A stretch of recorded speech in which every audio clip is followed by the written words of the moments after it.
In a small village lived a boy named Daniel, curious and eager to learn. He had heard countless tales about an old man named Ezra, who was said to be the wisest in the land. One day, Daniel mustered up the courage to visit Ezra and ask for his guidance. Daniel knocked on the door of Ezra's humble cottage. The old man, with twinkling eyes and a warm smile, welcomed him inside. "I wish to learn everything, old man," Daniel said confidently. "I want to be the smartest person in the village." Ezra sat down by the fire and gestured for Daniel to sit with him. "Knowledge is powerful," Ezra said softly, "but wisdom is what shapes it. Would you like to gain knowledge or wisdom, my boy?" Daniel, feeling slightly confused, asked, "Aren't they the same?" Ezra chuckled and shook his head. "No, my child. Knowledge is knowing facts, information, and skills.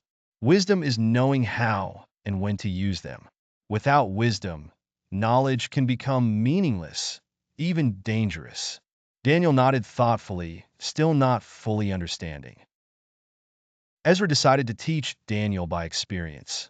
The next day, he gave Daniel a book full of facts about farming. Daniel eagerly read it and learned everything about crops, soil, and tools. Feeling proud, he went to the village farm to show off his new knowledge.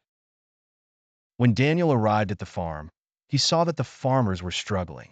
The soil was dry, and their crops were withering.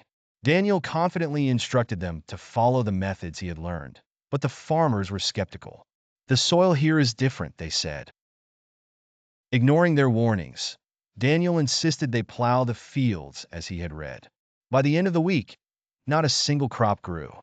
Frustrated, Daniel returned to Ezra. "I followed everything I learned, but it didn't work," he exclaimed. Ezra smiled knowingly. "You have knowledge, Daniel, but not wisdom," Ezra explained. "Each piece of knowledge needs to be adapted to its context. You cannot apply everything you learn in one place to another.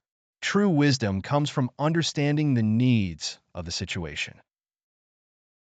Determined to grasp the difference, Daniel stayed with Ezra, observing his way of life. One evening, a villager rushed in, asking Ezra for advice on repairing his roof. Instead of giving a quick answer, Ezra asked questions and thought carefully before offering a solution. "Why didn't you just tell him the answer immediately?" Daniel asked, curious. "Because wisdom is not about rushing to conclusions," Ezra replied. "It's about understanding the problem first. Knowledge is fast, but wisdom is patient and thoughtful." Daniel began to understand. He realized that even though he had read a lot, he still needed experience to truly apply what he had learned.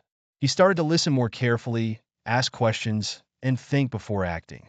His confidence grew, but this time with humility. One day, a neighboring village was struggling with an unfamiliar disease. The villagers panicked, and everyone had different ideas for a cure. Daniel was asked to help, and although nervous, he recalled Ezra's lessons about patience and understanding before acting.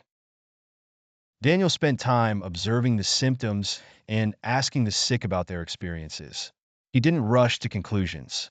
After careful analysis, he realized the disease was caused by contaminated water. He suggested purifying the village's water supply, and soon the disease faded. The villagers praised Daniel for his wisdom. When he returned to Ezra, the old man smiled. "You've begun to learn," Ezra said proudly. "You've gained both knowledge and wisdom, for you understood the problem first, then applied your knowledge to solve it." Years passed, and Daniel became known as a wise man in the village, just like Ezra. He continued learning, but now he knew that true wisdom came from thinking carefully, understanding situations, and helping others with patience and compassion.